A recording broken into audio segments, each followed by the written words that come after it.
Salve, salve família! Começando mais um Os Podcast, o podcast da Arte Suave. Eu sou Anderson Lupe e hoje eu estou carreira solo. Meu irmão, meu parceiro de jornada, Guilherme Lupe, hoje não está conosco. E hoje eu estou recebendo um monstro, um fera, um cara que veio da transição do jiu-jitsu old school para esse novo jiu-jitsu que a gente está vivendo, essa nova era do jiu-jitsu. Mestre Luciano, uma salva de palmas para o mestre. Obrigado. Obrigado pelo convite, mestre. E a gente está aqui para contar um pouquinho da sua história, tudo que você passou no jiu-jitsu. Queria que você se apresentasse aí pro pessoal, falasse de onde que você é, como que começou a sua história no jiu-jitsu. Vamos lá, bora lá. Uma história que começou lá, bem no passado, ainda era moleque, né? E eu já pratiquei outras artes marciais quando criança, óbvio, né? Tinha karatê, era da época, depois o judô. E no interior de São Paulo eu tinha uns vizinhos, esses vizinhos eles já praticavam jiu-jitsu, né? No interior de São Paulo, mestre? É uma cidade chamada Vera Cruz, é próximo de Marília. Vera Cruz, o pessoal de Marília, Vera Cruz. Exato. Só tem ali, tem uns cascas ali, uns viu? Bravo, Tem, né? bravo. Tem muita gente brava. Tem bravo. Grifo é de Garça, estudei com ele, então tem uns caras bravos lá. Então, parceiro meu treina com Grifo, Era ele e o irmão, né? Eles são gêmeos, então eu estudei com eles lá de Garça. Garça é uma cidadezinha vizinha, morei lá também. Caraca. Então, assim, tem muita gente boa ali. A região, Bauru, tem bastante gente bem casca grossa, né?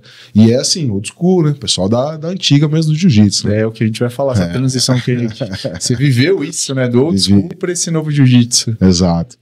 Então comecei, eles já treinavam, já praticavam jiu-jitsu e eu sempre gostei, então começou a fase de MMA, eles começaram a assistir também e era bem legal, porque eles compravam as fitas, era cassete ainda na época, né? Aquelas, e falava, chegou a fita, vamos assistir as lutas de MMA. Não tinha essa, como tem hoje, né?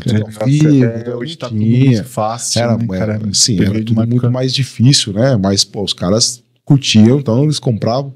E eles chamavam, assistia junto. E começou a despertar aí uma curiosidade no jiu-jitsu, né? Falei, achei bem legal isso, né? O jiu-jitsu era pro MMA, mas você via muita gente, na época o jiu-jitsu era o auge no MMA, né? Muitos não conheciam o jiu-jitsu no MMA. A gente tá falando de que ano mais ou menos, mestre? Estamos falando aí de 99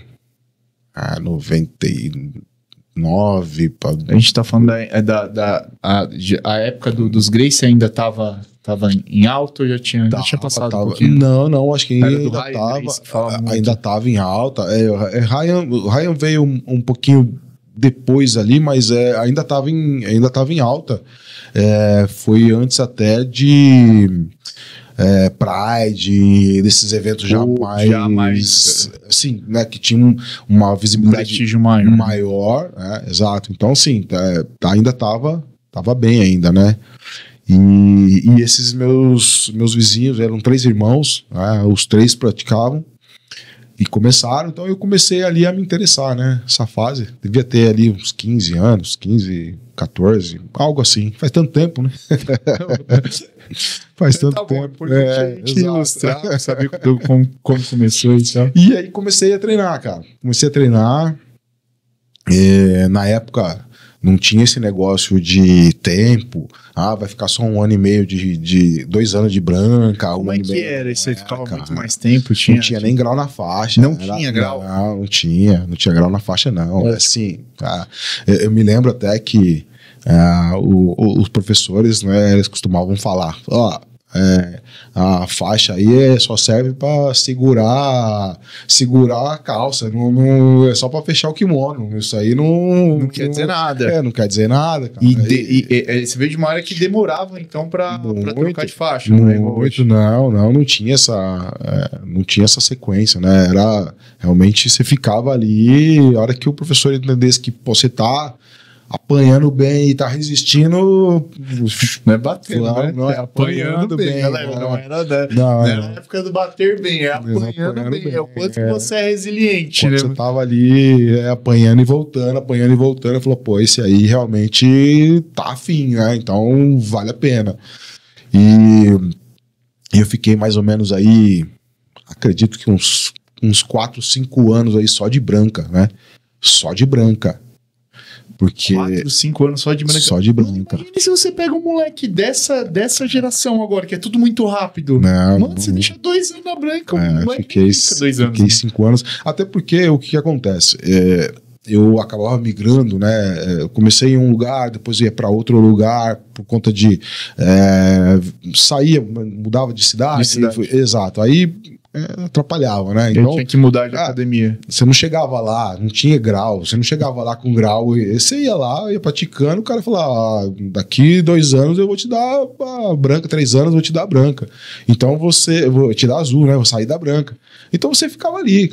Tinha essa criança ainda, mesmo você mudando falavam, porque você mudou de cidade, de município, não dá pra você ir pra Sim, mesmo tinha. assim ainda ficava... Só que era um pouco mais tranquilo, porque quando você vem de outro lugar, você entende aí que, pô, não tem escolha, né? Não é você mudar de academia. Sim. Você tá mudando de cidade. Não tem como você seguir esse tipo de vou mudar de cidade, 400 km, 300 km e continuar treinando. Não tem como, né? Então, o pessoal queria, lógico, quando você chegava, o pessoal queria te moer, né? Pra saber como é que é. Caralho, chegou carne nova, né? Então, todo mundo queria te moer mas beleza. Ficava e acostumava e ia, né? Então eu fui assim, acredito que mais ou menos uns 5 anos mesmo ali de branca, né, por aí. E qual foi a sua primeira academia, mestre? Primeira bandeira? Eu comecei ali, primeiro era um projeto social, não tinha nem muita bandeira conhecida, né? Eram professores que davam aula, mas não era bandeira forte como tem hoje. Assim, aquela época, inclusive, bandeira forte era a Gracie, né, que tinha as segregações. Acho que tinha mais aqui para São Paulo, né? Interior não tinha muito isso, mas São Paulo tinha, se não me engano, era Godoy Macaco. Né, a Godoy era uma... Godoy Macaco era ainda... Porque os dois ainda estavam juntos, né? Godoy Macaco, né, era uma bandeira forte. E a primeira bandeira, assim, um pouco mais forte que eu já em São Paulo, né, quando eu já estava aqui, que eu tive que parar um grande tempo aí por conta de faculdade, trabalho, então eu tive que parar. E aí quando eu retornei, eu fui pra Ryan Gracie. E aí na Ryan Gracie você era já que faixa? Não, branca ainda. Branca ainda. Cheguei na Ryan Gracie branca. A gente tá falando de 5 anos aí que você tinha ficado na branca. Mais ou menos uns 3 anos, e aí fiquei mais uns 2 aninhos na branca entre Ryan e aí Tim Nogueira, tá? Então, assim, total de branca mais ou menos 5 anos, mas fazendo essa pausa e mudando de academia. Né? Então eu comecei aqui em São Paulo, na Ryan Gracie, com o professor o Rogério, cara, baita de um cara também, sensacional, professor excelente.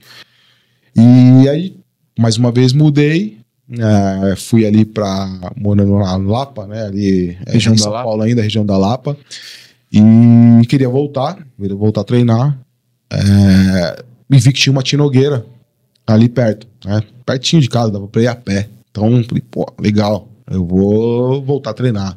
E aí voltei a treinar na Tim Nogueira. Então, ali sim, foi quando eu peguei minha primeira graduação, saí da branca pra azul. Né? Então, eu fiquei mais 1 ano e meio, mais 1 ano e meio aí de branca e fui pra azul. Da azul foi um período mais curto, mas aí eu vou até explicar o porquê. Eu estava treinando e meu propósito era ter uma academia. Sempre tive vontade né, esporte sempre foi tudo na minha vida. Então sempre tive. Você queria ter uma academia? Queria ter uma academia. Você estava em qual faixa, mestre? Na azul ou já tinha se graduado? Branca para azul, eu já estava bem financeiramente, né? Minha formação foi para a área de tecnologia, né? Então eu já estava bem financeiramente e comecei a estudar a possibilidade de uma academia, mesmo da branca, na transição branca para azul. E quando eu fui para azul, surgiu a oportunidade de eu comprar a academia que eu treinava. Então, caraca, surgiu a oportunidade de você comprar a academia que você treinava? A academia que eu treinava, exato. Fui até a matriz, e falar com o Rogério. O Rogério que toma conta, né? O Rogério na época era ele, hoje é Rogério e a Aline, a esposa dele, né? Mas na época ainda estava com o Rogério. Aí a gente fez um bate-papo, conversamos, e aí ele falou, por que você não faz uma proposta para alguma das unidades lá, de repente pode ser que surja aí uma oportunidade, né? E eu fiz a proposta porque para mim era cômodo, do lado de casa. Do lado de casa, né? Conhecia já o dono, sabia quem era, então eu fiz uma proposta, ele aceitou, ele estava até já com uma outra empresa, então não estava conseguindo se dedicar muito à academia, então ele aceitou, e aí comecei a empreender, saí da área de tecnologia e comecei a empreender aí Aí você deixou o seu trabalho de tecnologia, você fazia e mergulhou de cabeça no seu empreendimento, na academia da Tinogueira, que era na região... Na Leopoldina ali. Na Leopoldina. Uma Lapa, né? A região ali de Leopoldina, Lapa. Um bairro nobre. Era uma academia grande, tinha por volta de 500 ou 600 metros quadrados. É grande. Tinha octógono oficial, ringue oficial, tatame gigante, era bem legal, né? E aí, nesse período, como eu estava dedicado só para academia, eu comecei a fazer os treinos meus intensos. Né? Tô ali o dia inteiro. Aí começou a pegar pesado. Comecei a pegar pesado. Então, às vezes, eu fazia de 5 treinos, já cheguei a fazer 6, então 4, 5, 6 treinos por dia. Cara, você evolui competição, né, mano? Exato. E aí comecei também a praticar no-gi, praticar MMA. Então tudo isso vai te dando muito mais bagagem, muito mais aprendizado. Pegar alguém ali de faixa azul para faixa azul, eu tava anos-luz na frente, né? É muito treino. É uma coisa que eu já treinei em algumas academias, em algumas bandeiras diferentes, justamente por isso, né? Eu tava no centro de São Paulo, era o que tinha, treinava ali, treinei com o pessoal dentro da Biorritmo Barbosa. Sim. Aí depois... Mas você vê que tem um em comum, né? Que eu falo que é diferente o faixa azul competidor. Claro. E nego acha, o faixa azul bateu no preta, bateu no marrom, mas, mano, esse faixa azul tá fazendo 5 treinos por dia. Às vezes tem um preta que o cara trabalhou, né? O dia inteiro. Exato. Tá com um pão com mortadela ainda na barriga, vai pro treino, aí você pega um moleque faixa azul, pré-treino, suplemento, assim, mano, não tem como. E o contrário também. Às vezes você pega uma pessoa que tá com mais idade, mas tem um tempo para treinar forte, e aí vem alguém mais novo achando até que, eu sou mais novo, tenho mais gás, tenho mais isso, mas o cara tá treinando muito mais. Então, treino. Treino tem horas de treino, você tem muito mais conhecimento. O volume de treino, a quantidade de horas de treino que reflete muito no desempenho do atleta, né? No tatame.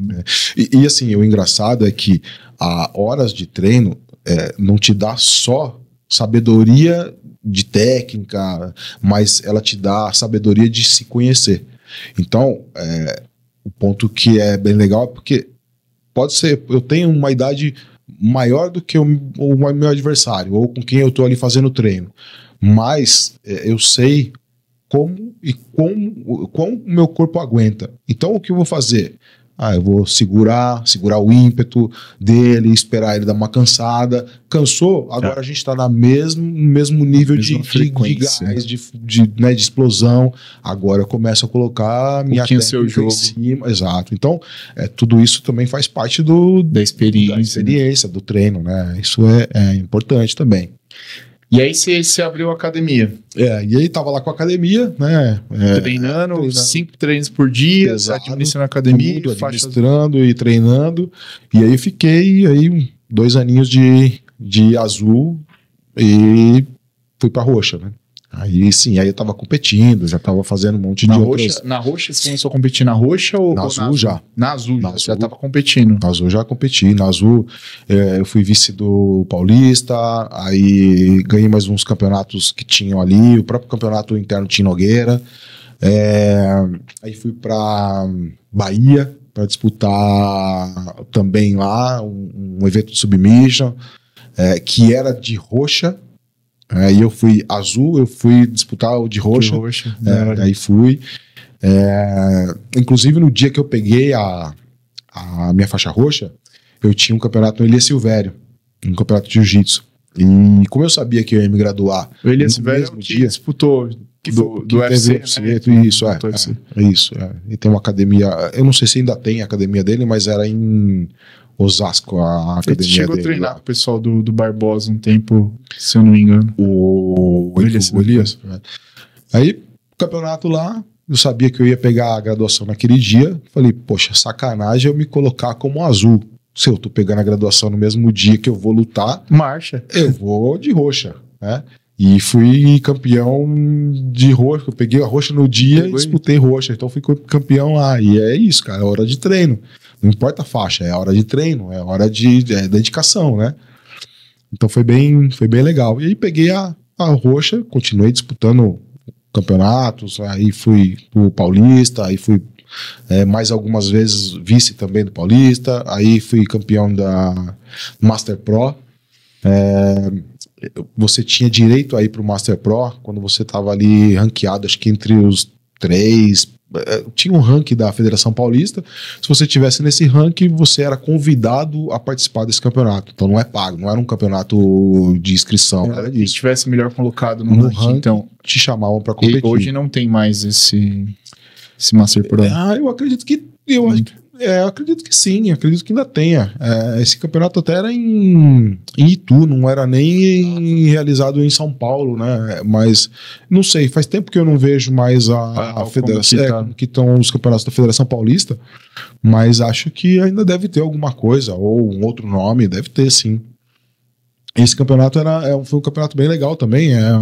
Você tinha tanto na categoria quanto no absoluto. O absoluto te dava uma passagem, se eu não me engano, para disputar algum campeonato mundial. Eu não lembro se era Abu Dhabi ou algo do tipo, né? Se você fosse campeão no absoluto. E mais acho que R$1.000 que eles davam também. Nossa, a gente tá falando de campeonato aí. Eu não vou citar o nome de campeonato de junho, a galera tá falando que não recebe, não tem. Sim. E um campeonato. Esse campeonato dando condições, dando dinheiro, dando recurso, e os pica de hoje não dá. Brincadeira, mano. Mas a federação costuma ter bons campeonatos, assim, né? Então eu sempre recomendo para todos que quando vão fazer um campeonato, quero me inscrever num campeonato, vai para um da federação, da confederação, procura esses assim que eles são mais bem organizados, né? Tem outros campeonatos, tem vários campeonatos que hoje tem bastante, né? De campeonato de Gil, que são bem organizados. Mas esses são já desde muito tempo já fazendo campeonato. Exato. E eu sei que eu fui campeão na categoria. E fui vice-campeão no absoluto. Só perdi a última luta. Também já não tinha mais força, já tava. Mas mesmo assim, peguei um monstro de um cara ali. Faz diferença, e né? assim, total mérito do cara, porque o cara também era muito bom. E realmente perdi por vantagem ali a luta. Mas tá bom. Perder por vantagem dói mais um pouquinho. Dói mais, né? Porque a vantagem é o detalhe do detalhe, cara. Dói. Eu acho dói mais do que ser finalizado, perder por pontos, porque você ficou ali, na casquinha, mano. Bom, eu falo que perder por vantagem é triste, mas mais triste ainda que perder por vantagem é perder quando você tá empatado e por decisão do árbitro aí é pior ainda do que perder pela vantagem. Porque a vantagem você sabe que você tomou a vantagem, né? Aconteceu, a decisão foi a interpretação dele. Foi mérito. Né? Agora, a interpretação do árbitro, de repente o que você tá vendo não é o mesmo que o árbitro tá vendo. Então, assim, e não que esteja errado, mas dói mais, acho, pra gente falar. Você fica naquela coisa, será que eu vou ser campeão ou não? E de repente não. Aí é doído. Tem um mestre que sempre falava pra você nunca deixar na mão do árbitro. Você treinar e sempre consciente pra não deixar na mão do árbitro. Porque deixou na mão do árbitro, pode ser qualquer coisa. Pode, tem jeito. É isso. E aí foi. Fiquei aí quase 8 anos, 7 anos mais ou menos com a academia. Com a academia da Vila Leopoldina. Eu tinha primeiro a academia da Vila Leopoldina. E aí. 8 anos você ficou com antes de ir pra próxima, um pouquinho menos. Mas o total deu uns 7 anos mais ou menos aí com academias. Quando eu tinha mais ou menos uns 2 anos ou 3 anos de Leopoldina, né, da Tia Nogueira Leopoldina, teve uma oportunidade, uma outra pessoa, um grande amigo que infelizmente já faleceu, ele era dono da Tia Nogueira também, da Granja Viana. Pô, só lugar. Legal. Só a academia lugar dele legal, era sensacional. A academia dele era bairro nobre, coisa mais linda de ver. E o cara era um cara empreendedor também, assim, nato, sabe? Um cara bacana de lidar e tal. E aí a gente viu que tinha uma outra unidade que os caras estavam querendo vender, a unidade de Perdizes. E ele falou, cara, você quer entrar de sociedade comigo aí? Pra gente pegar ela e tocar junto também, e aí cada um dia vai outro dia outro, e a gente continua tocando as nossas... Ele não tinha experiência com a academia, ou ele já tinha? Já ele tinha também? Ele já estava há até mais tempo que eu com a academia da Granja. Então ele já tinha experiência. Tinha um know-how já legal. Já tinha. Era um cara sensacional. E ele... aí a gente pegou a unidade de Perdizes também. Então a gente tava cada um com 2, né? Eu, o sócio dele. E a gente pegou a academia, derrubamos um monte de coisa, fizemos bastante inovação nela e tal. Em um mês a gente fez tudo isso. Eu me lembro que dia 23 de dezembro, a gente fez em novembro todas as melhorias na academia, e no dia 23 de dezembro ele faleceu. Porra. 37 anos, assim, cara, foi 37 anos, mano. Uma fatalidade que deixou todo mundo muito triste, cara. Porra, muito mesmo. Foda, meus sentimentos, mestre. Assim, a gente sabe quase tudo, mas o dia que vai, a gente não sabe. Eu recentemente perdi um aluno e um amigo. O cara, mano, no meu porte, forte, 106 quilos, não bebia, não fumava, vida extremamente saudável, e apareceu um câncer do nada, e hoje, até interrompendo você, eu sou personal, trabalho com a parte de educação física. Eu sempre propaguei muito, né? Pô, você tem... É o que a gente tava falando aqui nos bastidores, né? Você precisa de mais força nas pernas para você envelhecer. Exato. Que a sua autonomia, até a parte sua de mental, tá intrinsecamente ligado às suas forças de perna. Sim. Mas não é porque você treina, que você tem uma vida saudável, não te garante absolutamente nada. Ela te dá uma perspectiva de vida melhor. Exato. Mas dá a impressão que, tipo, chegou o dia, chegou cara. A hora, não tem jeito, né? E aí, eu fiquei tocando ali sozinho, né? Por um tempo. E depois veio a pandemia, né? Aí na pandemia, infelizmente, não dava para manter as academias que eram bem grandes. Não dava e o aluguel desses lugares é astronômico, né, cara? Você tá nas regiões onde o metro quadrado são os mais caros em São Paulo, né, muito caro. Então, não deu para manter, e aí eu tive que me desfazer ali, né, das academias, e voltei para lá de tecnologia, né? Então... Entrando um pouco nessa parte, se desfazer, mestre, fechar uma empresa é muito difícil, mano? Fechar uma empresa é difícil. Agora, mas você está tratando da sua paixão, né? Exato. Fechar uma empresa é difícil, até porque você olha tudo aquilo que você fez com carinho, né? Você pensou em tudo. Então, você quando começa a fechar, se você ainda vender para alguém, acho que é melhor ainda do que você fechar as portas, começar a vender as coisas. Acho que é um baque maior. Do jeito que foi ainda, por conta de um evento atípico que aconteceu no mundo, né? Que infelizmente tirou a vida de muita gente. Exato. Ferrou muitos empreendedores, né? Muita gente. Teve muita gente que ascendeu. Claro. Mas é uma minoria, né? Que hoje fica gritando na internet, que quer vender estilo de vida como empreendedorismo, mas a grande maioria nesse período se deu mal, não foi bom para a grande maioria, né? Como dizem, né? Foi uma grande maioria de empresários, né? As pessoas estavam empreendendo que acabou quebrando, né? Assim, sempre tem, né? Em algum ponto sempre vai ter os que vão perder e os que vão aproveitar esse momento enquanto alguém tá chorando ou alguém tá vendendo lenço, né? Então é isso.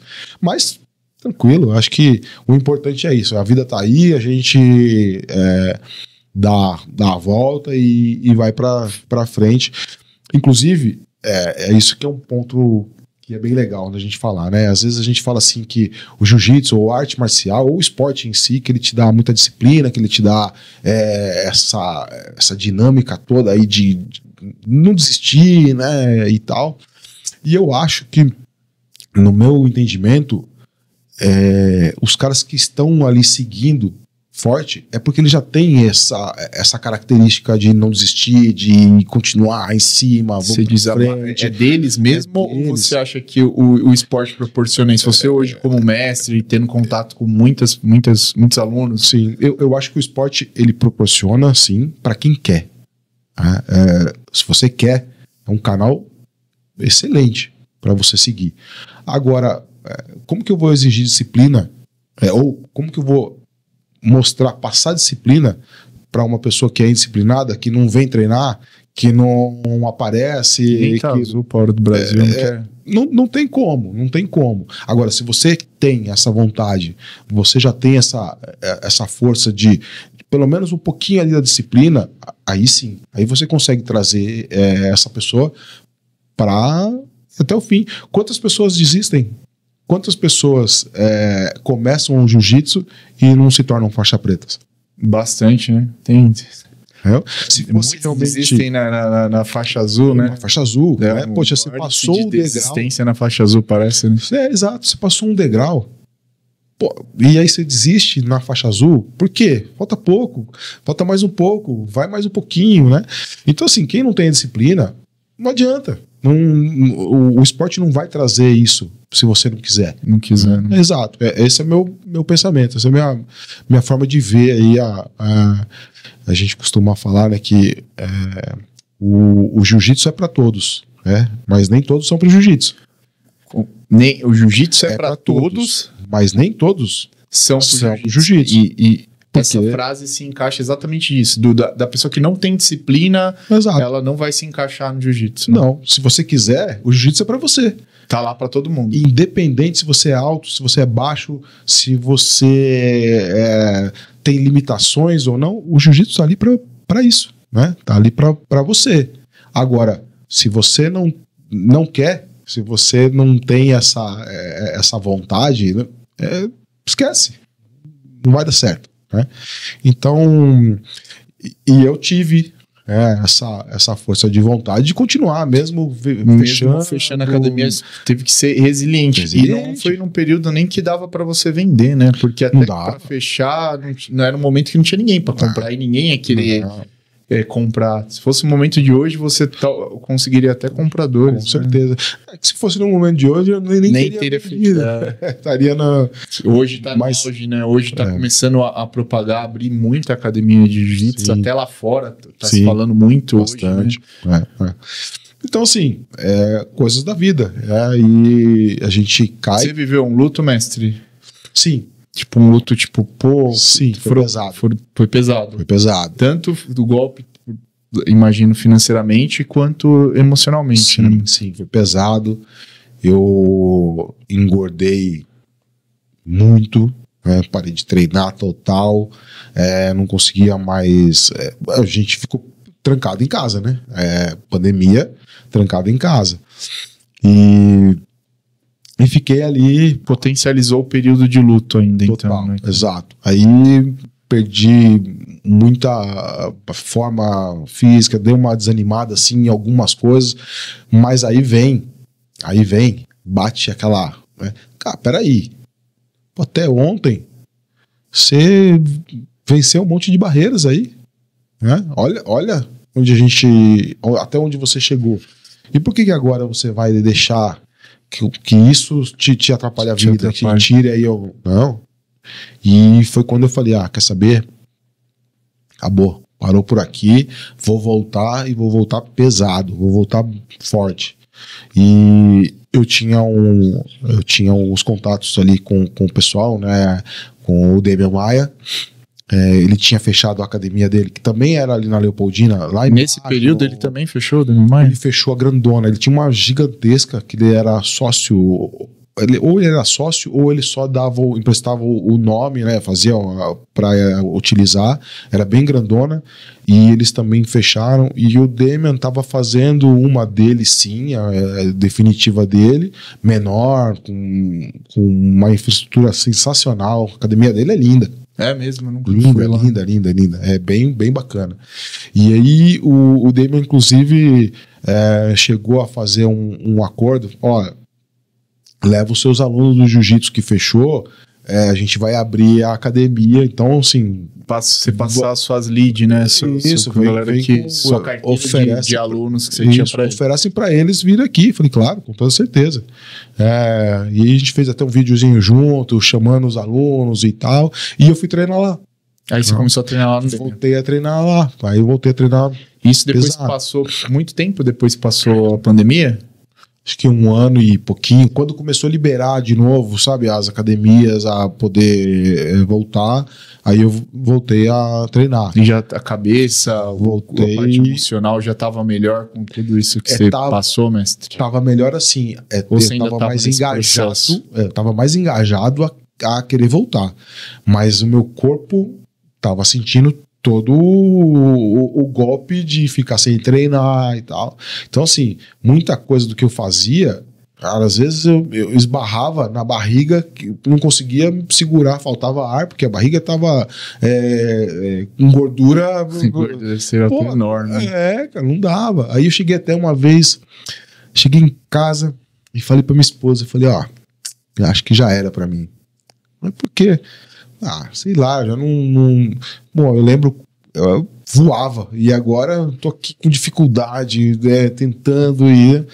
E ela falou, não, eu acho que é só adaptação, né? E eu parei pra pensar, falei, cara... Mulher é foda, né, mano? Ou só tem 2 tipos de mulher, né?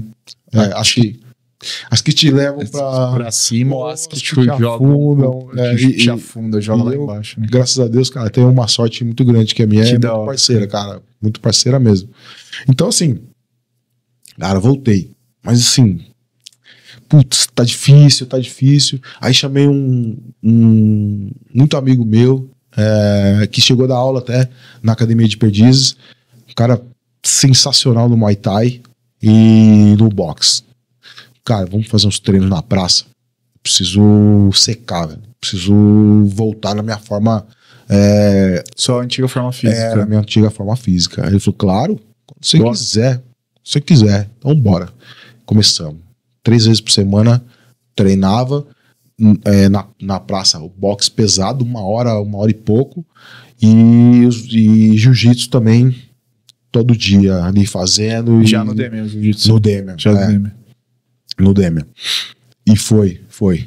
Eu saí de 106 quilos que eu tava, eu voltei pra 88, 89 quilos. A gente tá falando de quase 20 quilos, né? Mais 106, mas tem aquela conversão de que a massa magra, ela é mais pesada, né, do que a... Sim, mas... Então, se for pensar mesmo perdi... O volume que você perdeu é alto, porque a gordura Eu sempre uso o exemplo de 1 quilo de chumbo e 1 quilo de algodão. 1 quilo de chumbo sendo semelhante a 1 quilo de músculo e 1 quilo de gordura ao quilo de algodão. O volume de 1 quilo de gordura é muito maior do que de um músculo. E você, quando você está nesse processo de emagrecimento, você usa essa gordura corporal para alimentar a sua massa muscular, seu músculo magro, né? É isso. Então, às vezes você vê um cara e fala, pô, esse cara pesa 100 quilos, não parece que ele pesa 100 quilos, porque o cara é pura massa, puro músculo. A gente tem a percepção do cara 100 quilos, o cara redondo, com um volume mais de gordura. E não é isso. Mas esse peso você perdeu em que período, mestre? Em 4 meses. Rápido, hein? Em 4 meses. Ou seja, era o peso que você estava antes, pré-pandemia? Era. Antes eu estava até um pouco mais baixo, porque aí eu estava disputando o campeonato na categoria de 84, 80 e poucos. Então eu estava até mais baixo. Mas não era bom. Eu, muito abaixo de 85 para baixo, no meu caso, é ruim. Mas digamos que esse era seu peso padrão. Você voltou do seu peso padrão justamente por conta da sua memória muscular.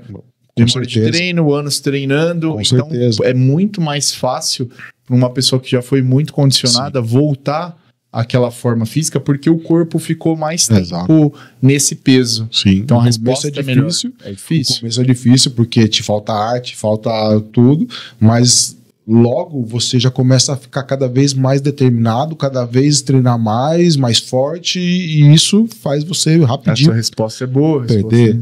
Então em 4 meses eu tava bem. Tava.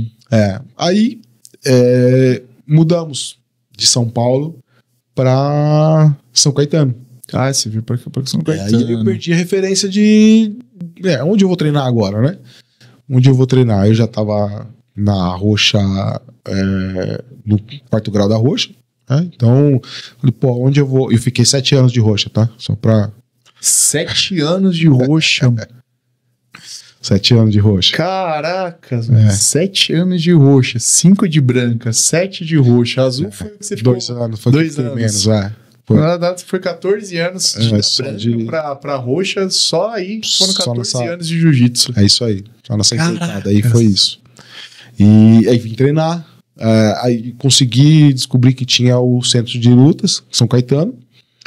Cara, tatame gigantesco, né? São 2.500 metros quadrados, se não me engano, de tatame ali, cara. Galera, quem é do ABC, se tiver oportunidade, ou se você é de São Paulo, mora aqui próximo de São Caetano, ou dá uma passada, se tiver oportunidade de conhecer, ir lá para conhecer o CT de São Caetano no Clube São José, né?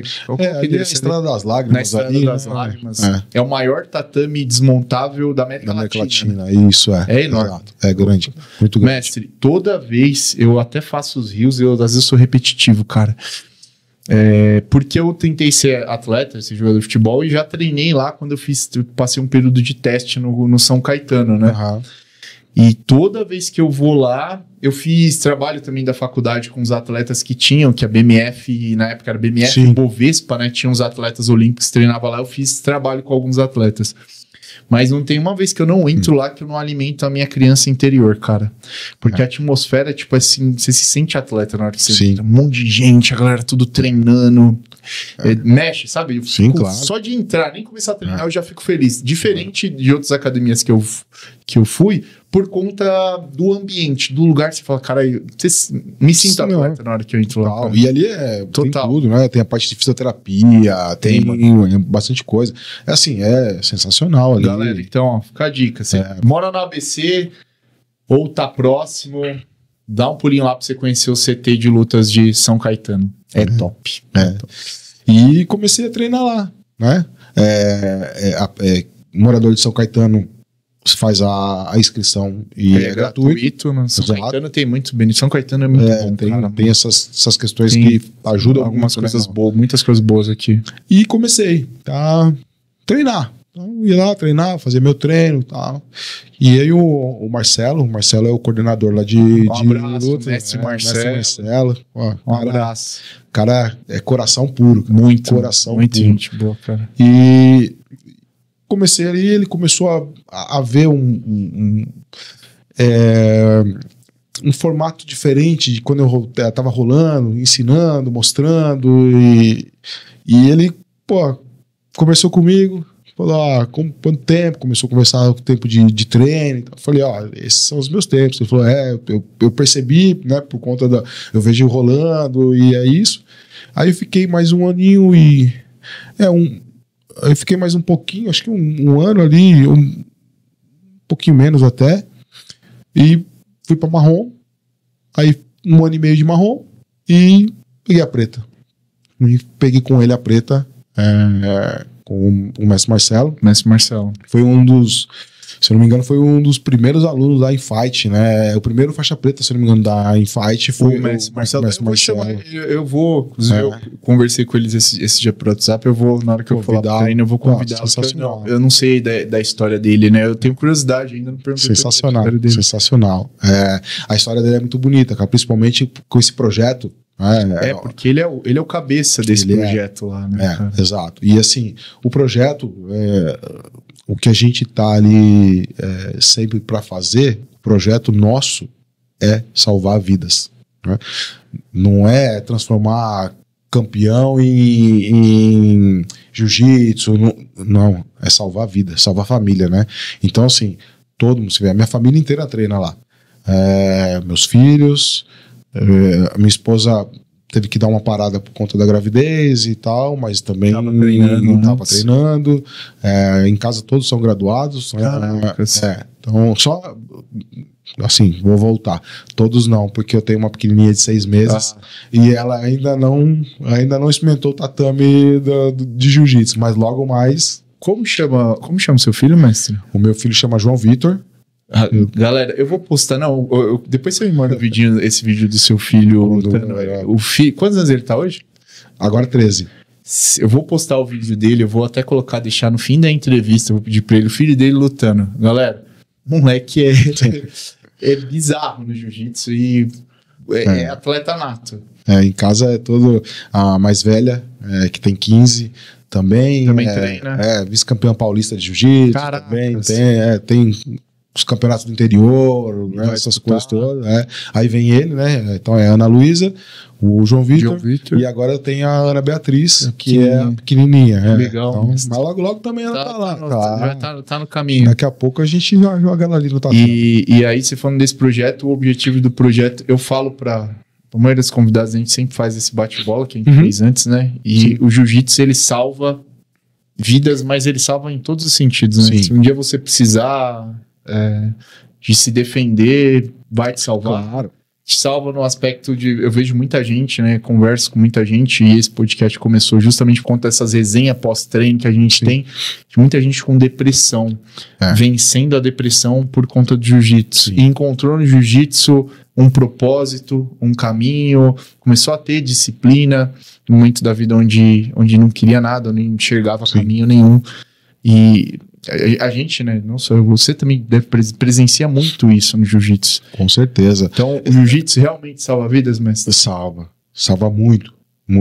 O esporte em si, ele é acolhedor, né?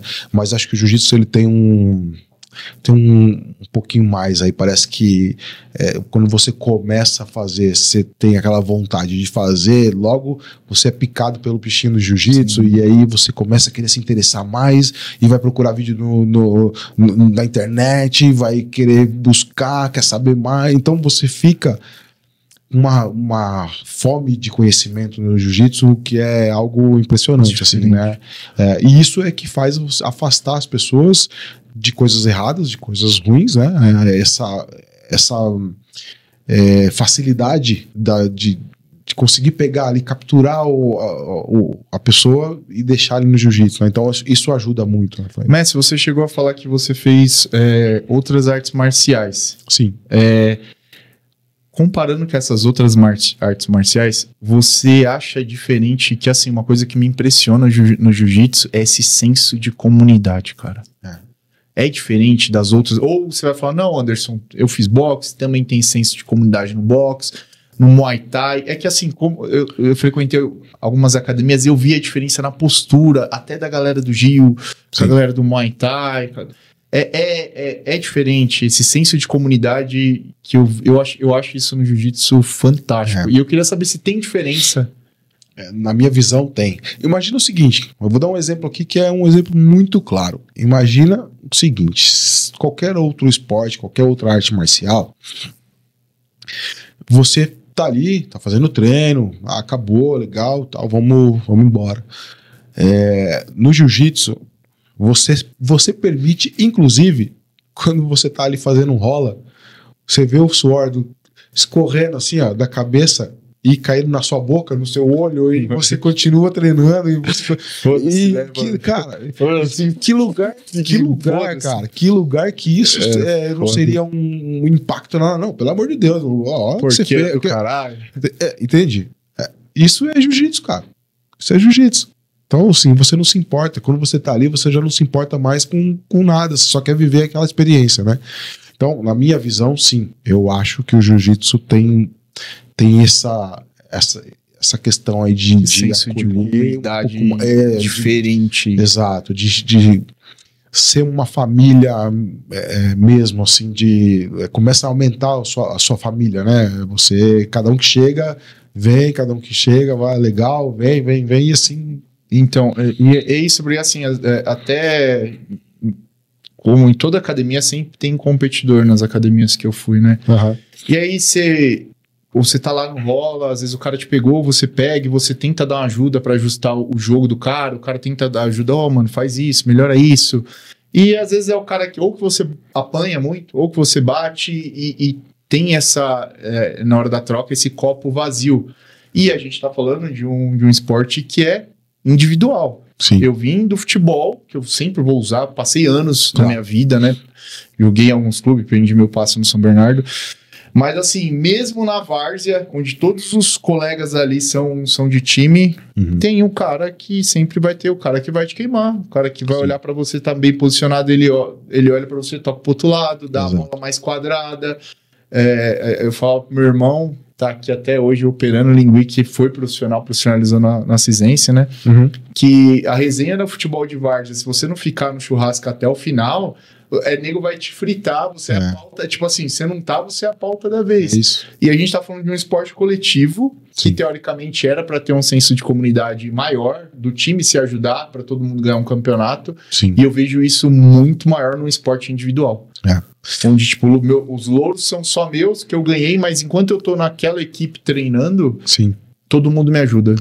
Que lugar do esporte você vê quando acaba o treino, uma outra pessoa chegar pra você e falar: você quer uma ajuda? Eu vou ficar mais tempo aqui no treino pra te ajudar.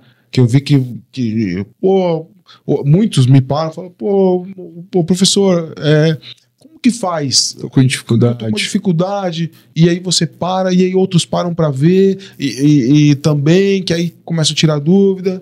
Que lugar do esporte, de todos os outros esportes, um colega seu de profissão ou de atividade vai ficar de repente mais 40 minutos, 30 minutos com você, te ajudando a ser melhor, ou até mesmo te ajudando, o que vai atrapalhar ele depois. Claro que você vai... Você tira aquele defeito que o cara tem, que você sabe que é a brecha que tem no jogo dele pra você bater nele. Exato. Aí você fala assim, tenta melhorar isso aqui. Ou seja, você tá dando ferramenta pro cara te bater, pra te amassar, exato, né, depois. Mas ao mesmo tempo você tá dando ferramenta pra você também buscar coisa a mais, né? Porque a partir do momento que você pegou meu jogo, se eu ficar na mesmice, o que eu vou fazer de diferente pra ganhar, ou pra continuar ganhando, ou até algo... Eu tenho que evoluir meu jogo.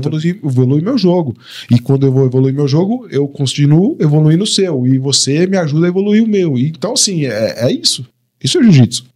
Então, tem o que falar é o único esporte que eu vejo que os seus colegas continuam ali, mesmo por 30 minutos a mais, te ajudando. Sim, e você sabe bem do que eu tô falando, porque você falou que chegou a jogar bola também, chegou a frequentar esse ambiente, e aí eu sempre dou acabo, porque são as minhas experiências, e o que eu vejo, até o comportamento, toda academia que eu vejo a galera do Muay Thai, os moleques já vêm com ímpeto de ser mais agressivo, de ter outra postura, de você ver que de vacilar, sai na mão por qualquer besteira na rua. O cara do jiu-jitsu Deu lógico, tem toda regra tem a sua exceção, mas tem um autocontrole maior, né, cara?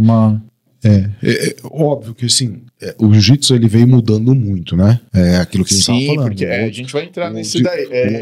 O old school era diferente. Teve um pedaço bom, depois um pedaço que era... O cara queria sair aí na porradaria mesmo, né? Queria brigar com todo mundo, e depois voltou para uma coisa mais legal, filosófica, mais tranquila, mais voltada para um esporte, para saúde, para o bem-estar, algo assim, né? Porque você vê que até as referências dos atletas que a gente tem, você pega os atletas da década de 90 para os atletas de hoje, a gente está falando dos cabeças mesmo, a postura é diferente, lógico. Teve uns casos ainda nesse período isolado, mas eles não são a maioria.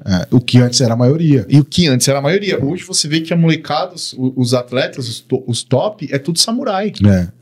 É samurai. É isso mesmo. Então você tem essa... E eu vejo os outros esportes de artes marciais mudando também. Hoje eu vejo alguns outros esportes já, algumas modalidades, né? O próprio Muay Thai, mudando também esse conceito. Você vê o Karatê, por exemplo. O Karatê é algo que tem o contato, mas você tem também toda a parte do kata. Que não é porrada, não é isso. Você tem Eu nunca fiz karatê, mas eu comparei com boxe e com Muay Thai, porque a gente tá lá. Geralmente a maioria das academias tem Jiu, boxe, Muay Thai e MMA.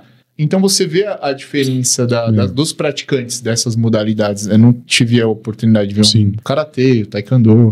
O MMA, por exemplo, você não tem nem como... Porque o MMA é o cara que é um misto das artes marciais. Então ele passou pelo jiu-jitsu também. Sim. Ele também já teve esse mesmo foco ali de família, de acolher, ajudar e tal. E eu vejo que hoje tá pulverizando isso legal. Né? Todos os pontos aqui que eu já treinei, que eu já vi... Tá ficando assim também. Você acha que tá ficando assim, Messi, por conta da profissionalização, do cara querer ser profissional, ou de melhorar a consciência da galera, de saber que o corpo é um templo, eu preciso cuidar? Hoje a gente tá vendo até a mudança nas próprias redes sociais, né? O que hoje as pessoas a palavra ostentação, né? Que as pessoas ostentavam viagem, carro de luxo, relógio de luxo, e hoje a ostentação é atividade física, seja lá qual for elas. O cara mostrar o lifestyle. Sim. Você acha que é por conta disso que tá mudando a consciência da galera? Eu acho que antes disso vem a parte de marketing, a parte mais de dinheiro. Eu vou dizer por quê. Antigamente, a maioria das academias de jiu-jitsu, você tinha aquela comemoração de troca de faixa. Sim. Que era fachada, corredor, fachada e porrada, né? Porrada. Tem lugares até que era feito teste samurai, quando você pegava a faixa preta, por exemplo, tinha que ser apagado, você tinha que ter. Então, você passou por isso? Não passei por teste samurai, não passei não, uma fachada já levei, foi muito. Mas você, na sua época, tava na transição, então você ouvia falar dos testes samurai. Sim, muito. Quantas e quantas vezes você não escutou os caras falando, vamos combinar em casa lá, enquanto não cansar, não para, né? Os próprios Gracies fizeram isso muito. Caraca. Eles faziam... Então, assim, as coisas elas foram ficando um pouco mais com um toque comercial. Né? Se a gente pegar a história toda do lado comercial, um cara que é sinistro, que foi um cara que arrebentou por esse lado comercial, foi o Gurgel. Eu sabia que você ia falar dele. Veio o mestre Mauro da Aliança Taquera e rasgou elogios. A galera vai ver o vídeo dele. falando sobre a didática da Aliança, como que é a mente do Gurgel, o Sim. que ele aprendeu. Ele falou, mano, eu tô vendendo jabá, mas ele falou, a nossa metodologia é... Não tem o que falar, cara. Não tem o que falar do Gurgel, cara, porque assim, ele pegou realmente a veia da coisa, né? Que é, imagina, você é o CEO da sua empresa. Cara, aqui você é o top. Todo mundo te enxerga como o cara que chegou na faixa preta. Vamos colocar aqui, né? Um cara que chegou na faixa preta. E você pega esse cara e coloca ele num tatame, que ele não tem conhecimento nenhum. Ele não sabe amarrar a faixa. Né? Ele não sabe o que tem que fazer ali dentro. Se a gente tivesse com a mentalidade das academias de antes, que é paga 20, não sei o que, desliga os ventiladores, agora fecha tudo. Vamos eu já treinei assim. Lógico, eu já treinei assim também. Fecha tudo e vou te dizer que eu gosto. Eu vou te dizer que eu acostumou gosto. Desse jeito. Eu gosto dessa forma pauleira de ser, mas... Não é comercial. Não é nem comercial. Mano, esse nada. CEO, esse cara alto executivo, ele não vai nem pisar, ele vai vir aqui um bando de troglodita. Exatamente, ele se olha numa jaula de leão, todo mundo querendo engolir ele ali. Exatamente. Né? Então, por isso até que tiraram os rolas para quem ainda não tem X grau na branca. Se você não tem X grau na branca, tem as academias, não rola. A gente teve um convidado que te falou exatamente isso. Os Almeidas estão colocando essa filosofia. Tem uma galera que tá seguindo essa filosofia. Sim. Você ter o mínimo, o básico, isso. O mínimo do mínimo, que é o segundo grau, para você começar a rolar. Enquanto isso é drill, é técnica. Isso aí. O Damian faz isso também na academia dele, né? Até porque o Damian é o preto do Gurgel, né? E a gente tá falando, ele antes, agora é o Charles, né? Mas até o Charles ser o maior finalizador de jiu-jitsu era o Damian, né, mano? Exato. O Damian foi o cara que conseguiu ajustar o jiu-jitsu pro MMA, né? Exatamente. O cara é um monstro. Ah, Damian, você tem contato dele, né? Se tiver oportunidade, mestre Damian, a gente vai gostar de entrevistar você, de ouvir um pouco da sua história. O cara é ponta firme também, cara. Mano. Gente boa, muito gente boa. E sim, cara, o jiu-jitsu dele é algo... Eu cresci vendo ele, mano. A gente acompanhou muito o UFC, né, mano? Com certeza. Você é louco. Esses caras as finalizações dele e... Não, devagarzinho. Aí ele vai pedacinho por pedacinho até acabou. E dá a impressão que a gente viu umas finalizações dele, é como se você estivesse fazendo uma escolinha mesmo, que você vê os ajustes, ele ajustando, tipo, você imagina, você numa luta, numa adrenalina, e ele aqui, ó, numa vai aqui, vai buscando ali, parece uma cobra. Uma cobra, se enrolando, não tem pressa, né? Vai enrolando, na hora que vê, cara, já acabou. Foi. É isso.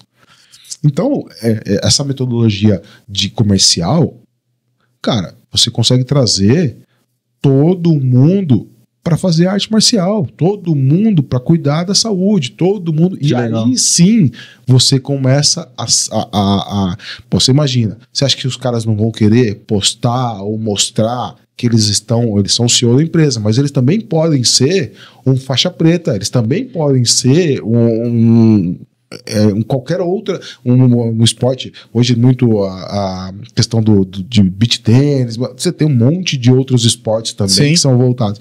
Então assim, ele vem depois dessa criação de que aqui também é para você.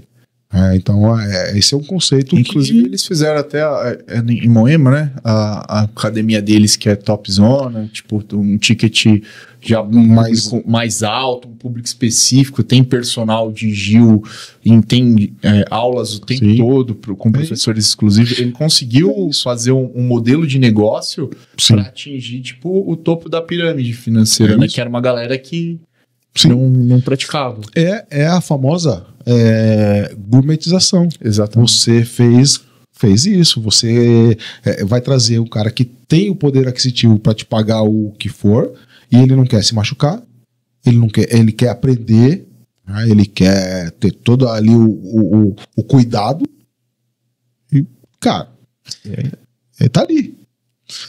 Então, eu acho que veio muito dessa linha aí, né? Muito dessa linha. E tem gente que ainda acha que... Você é dessa opinião que o rola... Você precisa fazer necessariamente treinar, rolar toda vez para você evoluir o seu jiu-jitsu? Eu acho que o treino, o rola é algo que tem que... Não que ele vai evoluir o seu jiu-jitsu, porque o que vai evoluir o seu jiu-jitsu é posição, é você fazer repetições, isso é que vai te deixar, até porque se fosse assim, as primeiras aulas que são dadas que não tem rola, o cara não ia aprender nada. Né?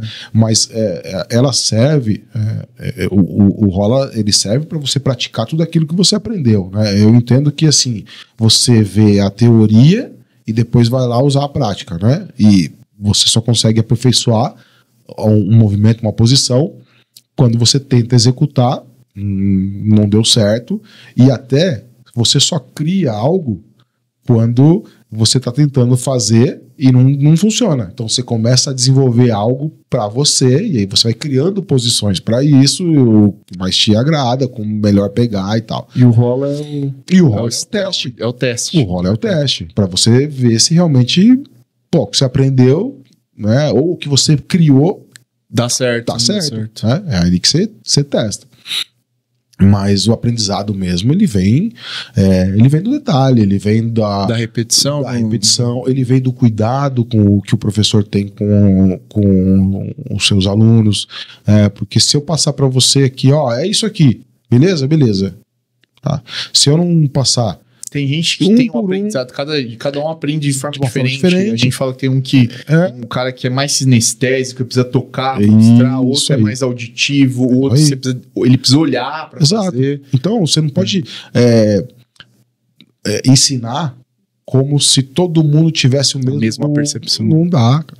Então você tem que ir lá, cada um você vai mostrando, vai fazendo. Uns você precisa passar mais de uma vez. Então você às vezes volta no mesmo exercício que você já passou um outro dia, para que fique mais justo, né? Ali a posição fique mais próxima, mais aperfeiçoada.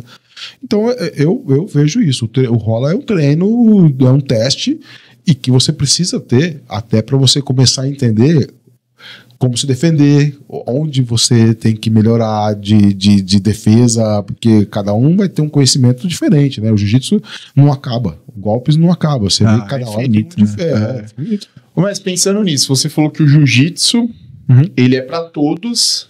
Como que é a frase? É isso, o jiu-jitsu é para todos, mas nem todos são pro jiu-jitsu.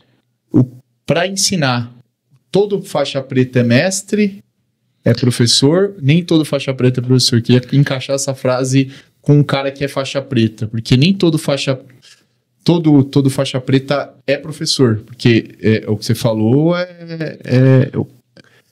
aí uma percepção de ensinar. E às vezes o cara chegou na faixa preta dele só buscando treino. E não necessariamente ele, quando ele chegar como faixa preta, ele vai ser um bom mestre, um bom professor. É isso. Bom, primeiro que eu sempre penso o seguinte: eu sou um professor, eu não sou um mestre. O mestre, eu vejo aqueles caras que estão com a coral, da coral pra cima ali. Você colocou um mais grau ali eu já considero eu sempre intitulo mestre, que pra mim toda pessoa que ensina Anderson Lupe. Tipo, você é faixa preta, você é professor o sensei do CT São Caetano, e você tá lá me ensinando, então pra mim você é o meu mestre. O conceito eu estou ali aprendendo contigo. Eu sei que pra você vai lá mais pra cima. Eu enxergo assim, mas o seu conceito de que as pessoas que estão ali aprendendo, eles vão sempre te chamar de mestre, porque quem tá me ensinando, quem tá me ensinando. Exato. E o professor, para diferenciar o professor da escola com o professor, então ninguém chama mais de professor, porque o professor é da escola, né? Eu falei professor por conta de ser um mestre de jiu-jitsu, mas ter a didática de um professor, de processo pedagógico, de saber a evolução de cada posição, de cada técnica que você tá ensinando, né? E vai além, né? Além da técnica, de tudo isso, vai você conseguir passar para ele que calma, Não se desespere, porque a posição, ok, beleza, você passa, mas também tem que passar um pouquinho de aprendizado da sua vivência, né? Que cara, eu também já fui afobado, eu também já cometi erros que depois você fala, cara, por que eu fui fazer isso? Eu sabia. A ansiedade na hora de você querer. Essas coisas, exato, que você quer de qualquer jeito. Então, isso. Mas aí voltando, né, o professor, como você falou, professor faixa preta, não é todo faixa preta que sabe que tá apto a dar aula, né? Porque dar aula é diferente. É diferente. Tem muita gente até, eu conheço competidores que falam que nem gosta de dar aula. Eu não gosto, cara. Eu gosto de treinar. Eu gosto de treinar para competir. Eu gosto de competir. Eu gosto de estar ali Mas da aula, não tem paciência para isso. São os caminhos que o jiu-jitsu vai te oferecer. Normalmente, o cara que é competidor, um cara que gosta muito de treino, ele não vai ter. Ele vai ter. Quando ele vê um cara que é bom, assim, você vê que ele já tem o dom. Esse ele gosta de treinar, porque o cara aprende rápido. Exatamente, o cara mostra uma vez e já foi. Agora, o professor é aquele que ensina desde pro cara que pega fácil rápido, até pro cara mais senhor, que tem dificuldade que não aprende tão rápido. Esse é o conceito, né? Eu acho que o professor tá aí. O professor é aquele cara que consegue ensinar todo tipo de pessoas que estão ali. Então eu vejo que o professor também é o mesmo. Tem gente que é faixa preta que é professor, e tem gente que é faixa preta que é competidor. Tá, faixa preta porque ele tem conhecimento para ser o faixa preta, sim, mas necessariamente ele não é o professor. Não, necessariamente ele não é. Mas a gente estava falando dessa transição do jiu-jitsu, né? Que hoje o jiu-jitsu ele tá mais comercial. Você pegou essa parte old school. Uhum. Você acha que os Gracies, essa galera que isso é o que eu ouço, né? Que essas brigas que tinham, que o jiu-jitsu, né? A maioria, os caras que... Vou até contar uma história. Eu fui uma vez na Bahia. E esse cara é pai de um influencer, de um cara que é um dos maiores, acho que é o terceiro maior canal de YouTube. São dois moleques que apresentam, acho que você sabia. E é o pai desse moleque. E ele treina, acho que com o Carson Gracie. E aí eu fui visitar e, tipo, tinha acabado de ser campeão do Mundial de CBJJE. Aí fui com um parceiro e ele falou, pô, eu faço jiu-jitsu. Eu tava, esse aqui foi campeão mundial. Agora ele vamos fazer um rola. E ele contando assim, sabe as resenhas de velho? Porra, por quê? Eu ia lá pra São Paulo, e aí o pessoal de Carson Gracie, a gente ia dar umas tapas nos paulistas, tipo, contando mal naturalidade. Eu falei, pô, mas você ia bater nos caras? A gente ia, mano. Ia soltar o estresse, fazer umas viaginhas. Eu falei, mano, e por que você bater nos caras que não sabem nem sair? Foi a graça, tava aí, mano. Foi você bater nos caras que não sabem jiu-jitsu, né, mano? Foi a graça, tava aí, mano. Eu falei, e você vê que o jiu-jitsu se popularizou justamente por conta dessa galera? Por mais que seja um ponto negativo, lógico, muita gente vai olhar pra trás e falar, porra, que era os famosos, tem até a música do Gabriel Pensador, sou playboy, meto porrada. Mas o jiu-jitsu cresceu justamente por conta dessa galera que fez esse esporte propagar dessa forma? Eu vejo que sim. Não que o jiu-jitsu não fosse ser reconhecido como mas imagina assim, as artes marciais levam 1000 anos, talvez, para ser difundida, para todo mundo realmente fazer e tal. O jiu-jitsu foi muito rápido. Por conta disso. Foi muito rápido. Todo mundo falou, quero fazer isso. Exato. E foi muito rápido exatamente por conta disso, né? Você pega aí, o cara chegava lá na academia de karatê e falava, cara, me fala aí, quem que é o seu faixa preta mais forte? Ainda rola os vídeos ainda antigo na internet. Lógico que tem. E aí quem que é? Esse aqui. Então, o meu mais fraquinho aqui vai lutar com ele. Beleza, ia lá, pá, sentava o pé. Os caras não tinham defesa nenhuma, né? Mas você sabe que esse é um conceito que o americano faz muito, né? O americano, ele vai... Já deve ter visto alguns vídeos. Americano entrou aqui na minha academia, doidão. Fala isso, né? O americano, ele testa. Ele testa.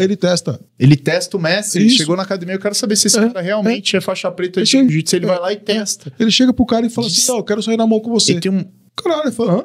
Tem uma galera, tem uns parceiros meus que foram pra lá, alguns dão aula, e eles falam isso, eles falam que os caras te testam. Te testa. Ele Toma vem, um pau, sai na mas porrada. mas ele quer saber que o cara que vai Isso aí. ensinar ele realmente Ele apanha. E assim, ele apanha. A hora que ele termina, ele fala, ó, quero me matricular. Caraca. O mindset dos caras é forte. É incrível, cara. Mas assim, tem isso. E assim, eu falo que... E por isso, o jiu-jitsu foi ficando cada vez mais conhecido. Aí teve, lógico, né, o UFC que... Aí já... que aí foi... Porque era dos Gracie, né? O UFC era dos Gracie. Começou com ele. O Roger Gracie, né? O Royce Gracie. Isso, Então, que assim, foi o que... Eles faziam... O que eles faziam? Nada mais, nada menos do que ir às academias, só que era um lugar onde era próprio para isso e era divulgado. Passava na televisão, passava era isso. Sozinho. E que começou com o Ultimate Fighter, né? Que não era as roupas que eles usam, usam hoje, né? Não, você tanto podia é que o Royce Gracie ia de kimono. Aí tinha os caras que eram wrestling com aquela... Isso, com sapatilha. Exato. E também não era uma luta. Era um GP. Era GP. Você via as últimas lutas, que era a final, os caras entravam tudo arrebentado já, com os caras com tudo. Ou seja, ele foi campeão sem saber praticamente dar um soco, né? Sem saber dar um chute, né, mano? Ameaçava. É porque o jiu-jitsu, ele vai além só de ele é defesa pessoal. Hoje, muitos lugares esqueceram da defesa pessoal. E naquela época tinha a taparia, hoje por conta da parte comercial tirada. Você tinha a defesa pessoal, né? Então você sabia ali pelo menos fazer uma guarda, se defender e atacar a perna. Pronto, derrubou, tô em casa, né? Sua vida termina no chão, a minha começa, né, mano? Minha vida começa... Essa era a estratégia. Essa era a estratégia. Então, assim, com certeza, cara, o jiu-jitsu foi... por conta disso, né? Só que esses caras, eles iam numa academia de artes marciais. Eles não iam numa balada, eles não iam na rua, na praia, eles iam numa academia de artes marciais. Mas mesmo esses caras também ajudou a propagar muito, que ia nas baladas, na rua, que... É que aí foi a próxima geração, né? Ah, foi a próxima. Porque aí, depois, o que acontece? Imagina, você é o espelho do que você tá vendo. Você tá vendo o cara lá, vamos sair na porrada e tal. Só que aí, você não entende que eu tô indo numa academia de artes marciais. Desafiar os grandes de cada arte. Aí a próxima geração faz o quê? Cara, eu também vou desafiar, só que eu vou desafiar na balada, eu vou provocar o cara pra sair na porrada, eu vou isso. Eu vi um do Renzo Gracie que ele falava que ele ia num lugar onde os moleques roubavam a bike. Aí eles ficavam lá, deixavam a bike dele, esperavam os moleques virem roubar pra quebrar os moleques. Então, entendeu? É isso. Então, assim, aí foi a época que ficou mal visto, ficou mal falado. Jiu-jitsu é de brigões, bad boys e tal. Então, até a ascensão da marca também tava na época do bad boy. Lógico, bad boy, né? Foi a hora que realmente ficou meio pesada a coisa, né, do jiu-jitsu em si. E depois ela foi suavizando, né? Se encaixando, e hoje é totalmente diferente. Você fala pra... ninguém tem que brigar na rua. Aliás, toda arte marcial você faz pra defesa, não pra ataque, né? Então é defesa. Você ser um samurai no meio de um jardim, né, mano? Não precisar, mas se um dia precisar... Ok, você tem como né, cara? Se desvencilhar da situação. Pra não tomar, pra não ser... não tomar nenhuma lesão ali mais grave, né? Eu vi um vídeo ontem de um mendigo morador de rua correndo atrás de um cara com uma madeira. Uhum. E aí o cara tenta correr, só que ele não tem gás. Aí ele vai fazer assim, além de ele não ter resistência, né? Pra você ver o cara não treinar, ele faz assim pro mendigo, pro morador de rua parar. Aí, tipo, a madeira tava aqui, ó. Uns 30 centímetros de distância da mão dele e fala, para. Aí o morador de rua vai lá e só dá uma nele. Aí eu fiquei pensando, eu vou até reagir nesse vídeo. Eu falei, bom, se o cara treinasse, ele ia pelo menos ter gás pra correr de um mendigo. Porque o mendigo ficou o dia inteiro na rua. Muitas vezes tá só bebendo, fumando. Fumando, não ia conseguir correr atrás dele. E falei, a segunda possibilidade é esse cara ter feito uma defesa pessoal, porque eu vou até mandar esse vídeo pra você depois. O mendigo ficou tão perto e parado ainda, dando oportunidade pra ele reagir. E ele não fez, cara. Ele acabou tomando uma paulada e veio a falecer, cara. Eu falei, mano, e dá uma agonia que você fala, porra, mano. Você podia ter. É esse tipo de situação. Você, se um dia precisar. Sim, o cara tá ali, tá pra te dar. Ou você encurta logo, que aí ele não tem mais a mesma força, vai ter alavanca pra te fazer isso. Ou então você tem alguns formatos também de defesa pessoal que você consegue se defender e aplicar uma chave, aplicar algumas coisas que a defesa pessoal te ensina isso, né? Ela consegue te tirar dessa zona dessa situação, né? De preocupação ali, né? Então.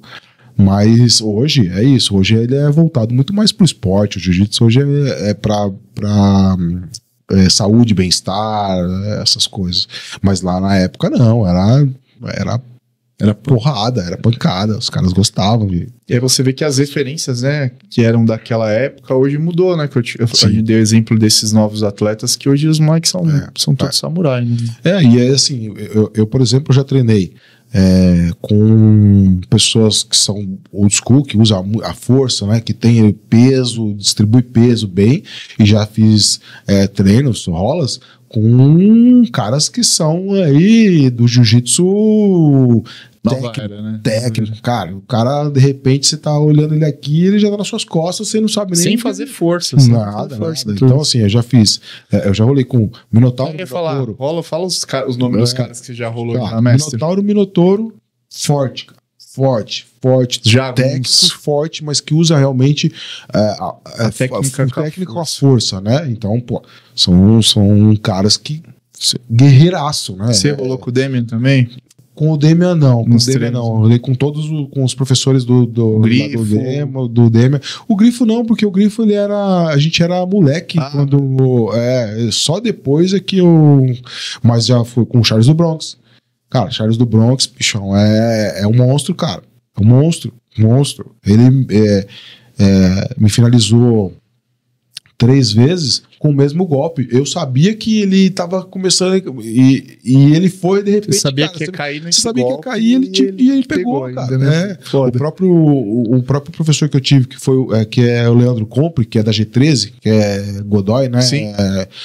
Cara, você rola com ele é magrinho, perto da gente, fala, cara, eu tenho muito mais peso, né? Você vai de distribuir. Você olha e fala, mano, vou amassar. Vou pesar aqui de repente, cara, ele vai saindo, você não vê pra onde ele foi, cara. Entendeu? Então, e eu tive também que adaptar o meu jogo para esse novo formato, né? Então, o meu jogo, ele é muito parecido até com o do Demian. Eu faço o meu joguinho fechadinho, vou de pouquinho em pouquinho, ali, vou respirando. Pô, cara, isso é fantástico, cara. Até falando do seu jogo, eu vou fazer a gente abrir o celular aqui para fazer uma colinha. Todo convidado que vem, que participou de competição, que participa, a gente vai tá fazendo um super trunfo. Você já viu o super trunfo? Já. De que você pega o carro, aí tem potência, aí tem e vê quem é mais forte. Pensando no super trunfo, aí o Guilherme falou, vamos fazer um super trunfo de jiu-jitsu. E aí a gente pegou 6 características do jiu-jitsu e para você pontuar o mestre Luciano de competição dentro dessas características na sua categoria. Porque aí você vai colocar, eu tenho 80 de força, 85 de força, os caras falam, mas acha que tá comparando com pesadíssimo. Sim. Não, dentro da sua categoria. E aí a gente vai pegar uma foto legal sua de competição lá e vai fazer um cardzinho, quando subir o vídeo vai colar lá pra fazer o super trunfo. Vai fazer o super trunfo. Isso, aí que vai ter do faixa preta, do faixa marrom, da galera dentro do seu próprio nível competindo. Maravilha, manda aí. Bora lá, mestre. De 0 a 100, sua força. Minha força, cara, é bem uns 90. Eu tenho muita força. Força é especialidade da casa. Cara, muita força. Eu consigo isso me facilita muito, porque eu consigo travar bem kimono, eu consigo travar. Cara, eu tenho, parece um alicate nas mãos, né? Eu tenho isso, pode pôr 90 aí fácil. Certo. Sua nota de 0 a 100 pra queda. Pra queda, eu acho que uns de 0 a 100, talvez uns 60, 70. Porque como pratiquei judô, então consigo dar eu quedando, né? Essa é a pergunta. Eu quedando. Beleza. Pode colocar aí uns 70 aí, tá? Acho que dá. Sua guarda. Minha guarda 90 também. 90? Guarda chata. Guarda chata? É chata demais. Chata. Passagem de guarda, mestre. Passagem de guarda. Cara, passagem de guarda é assim. Eu primeiro era passador. É mesmo? Brutão. Passadorzão old school, sabe?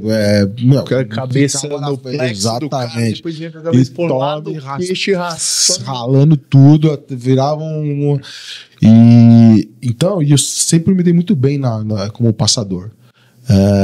Eu colocaria aí, eu vou responder, eu colocaria uns 80 para passador, de passagem, mas e aí eu vou contar o porquê eu depois virei guardeiro.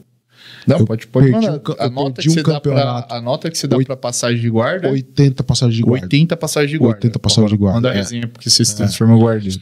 Eu perdi um campeonato porque eu sempre passava a guarda, sempre caía por cima. Sempre tava por cima, passava a guarda e tchau. E um campeonato eu caí por baixo. Quem disse que eu conseguia sair? Porque você só pratica por cima, e eu não consegui sair, perdi o campeonato. Falei, não, daqui pra frente eu vou ser amassado, mas eu só vou ficar por baixo. Pode ser cara de 100 quilos, 150 quilos, eu vou chamar na guarda e vou jogar por baixo. E aí comecei a gostar de jogar na guarda, e, cara, virei guardeiro. Aí hoje eu chamo o cara. Você já chamou? Chamo. A não ser que o cara me chama antes, o cara me chamou, aí eu ativo o meu lado passador. Exatamente. De 0 a 100 para sua finalização, mestre. Finalização? Vamos colocar aí uns 80 também. Você... 80. 80. Para sua resistência, para o seu gás. Gás. Agora eu vou colocar 70, porque já a idade vai pegando um pouco no gás, viu? Confesso que a idade já foi muito melhor. Mestre, agora vamos para uma pergunta que a gente também faz para todo participante. A minha faixa, você falou a gente fala assim, qual a sua maior faixa branquice? A minha maior faixa branquice foi lá no CT. Eu não vou dar spoiler agora, outra hora eu falo. É aquele momento que, independente de qual faixa você esteve, que foi aquela brecha, sabe aquela mancada? Aquele momento cômico. Você fala, caralho, que faixa branquice, mano. Qual foi sua maior faixa branquice? Vamos pensar aqui. Vamos pensar qual que foi a mais faixa branquice. Vamos pensar aqui. Cara, eu vou te dizer, cara, que a maior faixa branquice que eu entendo é o seguinte: você às vezes começar um rola, mesmo já mais graduado, você começar um rola com faixa branca, por exemplo, e afrouxar o cara é faixa branca, vamos... Acho que a pior coisa que um graduado pode fazer, sabendo de todo o tempo, é faixa branquice demais, cara. Você menosprezar, acho que não é nem menosprezar. Talvez até possa ser pensado como menosprezar ou algo assim, mas você fala assim, nem vou pegar pesado, nem vou barrar, porque o cara é faixa branca, o que ele vai fazer? Né? E o que ele vai fazer? Ele vai te arrebentar. Só isso que ele vai fazer. Faixa branca. Porque a faixa branca vai vir que nem um maluco pra cima de você, cara. Cachorro que tá com fome. Exatamente. E aí você vai e entrega o seu braço que nem, sabe? Parece que você nem um louco. Ele vai vir te dar joelhada na cara, ele vai vir com um testado no nariz. Cara, acho que isso pra mim é a maior faixa branquice. Cara. Isso foi sua maior faixa branquice, então. Com certeza, cara. Você afrouxou alguma vez pra faixa branca? Muitas vezes até aprender, entendeu? Então, assim, além de tudo, foi isso. Eu fiz isso várias vezes. cara, pô, faz isso uma vez, você viu que não deu ruim, para, né? E aí eu fui até um dia que eu tomei uma que, assim, foi surreal. E eu falei, não, para. Então hoje eu aprendi, não é? Aprendi depois de muita faixa branquice, porque faixa branquice é isso, cara. É você fazer um negócio e falar, cara, pensa o que você tá fazendo. Você tá vacilando, velho. E ainda sendo graduado, é pior ainda. Sendo graduado, entendeu? Então, assim, cara, pô, eu fiz isso demais, velho. Demais, e me arrebentei muito. Caraca. Hoje não. Hoje o faixa branca é um seguro ele, pisou no tatame, veio rolar comigo, seguro ele forte, entendeu? Deixa ele espernear, vai pra um lado, pula pro outro, mas tá aqui, ó.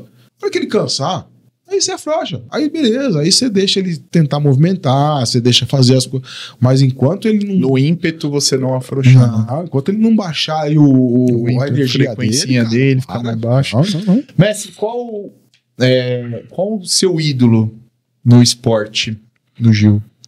No jiu-jitsu?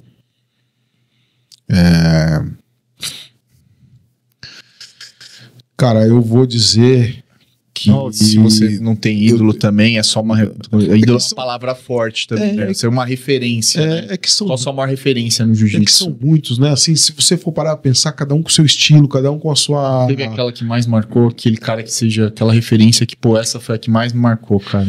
Ó, eu vou te dizer que tem dois caras, e não são caras daí são dois caras que são...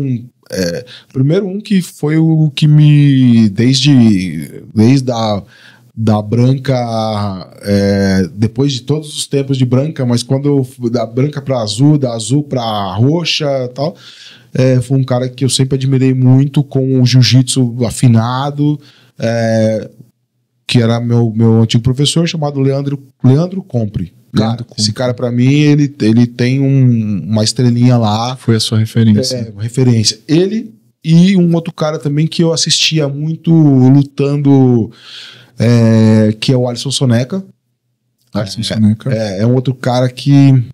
A humildade do cara, pra mim, isso já é tudo, né? Além de ser o cara ser um cara bom, há muitos anos no jiu-jitsu, ele é um cara que pra mim é sensacional, como humildade, como simplicidade, assim, sabe? Um cara, pô, sensacional. Então, pra mim, os meus ídolos, eles são um pouco diferentes. Não é aquele cara que tá lá. Pra mim, ele tem que ter um contexto maior do que isso, né? Então, Entendi. pra mim, esses caras são hoje... agora, se você falar, puto, o cara que você olha o jiu-jitsu dele e fala assim, cara, esse jiu-jitsu é muito top. Eu acho o do Bronx, o jiu-jitsu... do Bronx. Cara, um jiu-jitsu diferenciado, velho. Eu treinava com o mestre Wagner Curió, né? Ele chegou a treinar, ele falava bastante do Curió. Charles. Fez final de interno no Macaco, né? Que os dois eram do Macaco, né? Fiz o Macaco até o treinador do Charles, o pessoal até hoje faz o clamp dele, né? Exato. E ele fala muito do Charles Bronx, fala muito do jiu-jitsu, que ele é sinistro, realmente. E é sinistro, todo mundo acha que é só no UFC, que ele conseguiu adaptar bem pro MMA, mas no pano, no geral, tudo, cara. Ele geral. E um cara que a gente não pode esquecer nunca, né, cara? Que assim, infelizmente, por causa de uma besteira, foi embora, que é o Lô, né, cara? Pô, o Lô era um cara que... É foda porque, assim, eu não sou um cara que tô muito tempo no jiu-jitsu, mas eu convivo há muito tempo com pessoas que faziam jiu-jitsu, né? E aí você tem muita gente que não é de jiu-jitsu que falava do Lô, que não gostava da atitude dele. Mano, mas não tem uma pessoa que é dentro de jiu-jitsu que não falava que ele era um cara sensacional, um cara da hora, um cara parceiro. E assim, a galera que tá dentro do jiu-jitsu sempre falou muito, muito bem, mas é o que você falou, é uma besteira, né, cara? Besteira. Então... E a gente só espera que justiça seja feita, né, mano? Exato, tem que ser feita. Justiça... que seja igual assim, pra todos, né, cara? Infelizmente, a gente pensar que a justiça vai ser feita aqui, talvez nem vá, mas... a justiça vai ser feita, com certeza em algum determinado momento vai ser. Mas eu gosto de acreditar nisso, né? Eu ainda tenho um pensamento eu acredito em reencarnação, então acho que esse cara, se não pagou aqui, eu acredito que em algum lugar, em outra vida, uma hora vai pagar. Mas a gente vive um sentimento que você gostaria de ver ele pagando aqui agora, com essa lei, com a lei do homem. Sim. Não que a lei do homem abrandasse igual abranda pra muita gente, tá ligado? Ele matou um cara sangue frio, cara. Tipo, sabe, qual exemplo que você deixando esse cara solto, você tá gerando, tá mostrando pra nós como sociedade, entendeu? Infelizmente é isso, né? E um erro não justifica o outro, Nada, de forma alguma. Que seja feita justiça por essa nossa grande referência aí no esporte, Leandro Lô. Com certeza. Mestre, agora a gente tá indo pro nosso final aí dessa resenha maravilhosa. Agradeço seu convite. Seu convite não, mesmo. Agradeço a sua presença. Eu é que agradeço. Eu é que agradeço. A gente vai fazer agora umas perguntinhas de bate-pronto. Tá. Então eu faço a pergunta, você fala com uma palavra. Beleza. Uma queda. Sotogari. Uma finalização. Triângulo. Uma guarda. Escudo. Você prefere passar ou fazer guarda? Fazer guarda. Gui ou no Gui? No Gui. Então é isso, mestre. Top, mestre. Agora deixa a sua mensagem para a galera que tá nos assistindo. Deixa também seu contato. Fica à vontade aí para o que você quiser falar, mestre. Beleza. Bom, acho que a mensagem aqui vai até para todas as famílias, né? Comece colocando seus filhos, porque com certeza começa com os filhos e daqui a pouco você também está no tatame. É isso que acontece. Então, leva seus filhos, coloquem eles no esporte, incentivem, que a gente com certeza vai ter uma mudança de comportamento muito bacana. A gente tem que começar a forçar isso, mesmo às vezes não querendo. A gente tem que começar a forçar isso e começar a doutriná-los para que eles tenham o que a gente falou aí de disciplina, né? Eles têm que aprender a ter disciplina de qualquer jeito para continuar. Então, assim, ponha seus filhos, principalmente o jiu-jitsu para quem tem mulheres, ou as mulheres vão para o jiu-jitsu como defesa pessoal, é a melhor que tem. Então, o recado que eu dou é esse. Para quem está treinando, cara, não desista porque é difícil, mas não é impossível. Mestre, o mestre Luciano, para quem quiser um dia ter a oportunidade de treinar com ele tá no CT de São Caetano. Então, se você é aqui do ABC, dá um pulinho lá para conhecer o CT. Quer deixar a sua rede social? Todas as terças e quintas. Todas as terças e quintas. Às 19h30. Às 19h30. Isso aí. Você dá personal de Gil também, a galera que treina aqui geralmente tem esse trabalho, você faz? Eu já fiz, já dei personal sim. Hoje só o que precisa, eu não tenho um lugar, o CT a gente não pode ir lá dar personal usar para essa finalidade, né? Então assim, quem tiver um tatame e quiser fazer, tá em casa, condomínio, você dá essa aula particular. Sem problema, né? Tem horários, lógico, horário comercial eu continuo com a sua outra atividade, mas em horário fora do horário comercial, dá para combinar. Quem quiser aí dar uma aperfeiçoada, pode contar também, que a gente tá aí junto. E minha rede social tem um Instagram. Meu Instagram é luciano.escarano, igual o meu sobrenome, _ BJJ. Show. A gente vai deixar o Instagram do Mestrão aqui na descrição. Mestre, mais uma vez agradeço pela participação, por você ter vindo. Essa resenha maravilhosa. É um prazer você ter compartilhado conosco aí a sua história de vida, né, toda a sua trajetória, por ter também aberto, né, essa parte tão dolorosa da sua vida que foi as empresas, né? Que a gente sabe que é matéria, mas foi um sonho, um bebê, foi uma criança. Top, Messi. Muito obrigado. Imagina. Mesmo. E eu quero agradecer, antes de finalizar, ao meu parceiro, né, que primeiro acreditar no podcast, o Éder da Tudo em Neon, ele que fez esses neons. Joga ali no Mestre também, ó, os neons todos foram feitos por ele faz o seu projeto personalizado. Então, se você tem aquele projeto que você quer tirar da gaveta, quer fazer a logomarca da sua empresa, Vai estar o Instagram dele aí, as redes dele, Éder da Tudo e Neon. E usando o cupom do Os Podcast você tem desconto. Fechou, galera? Ah, tem mais uma aí. Fica um pouquinho no vídeo aí que depois vai ter as posições. Mestre Luciano vai passar 2 posições braba dele. Tá bom, galera? Fiquem com Deus. Até a próxima. Obrigado.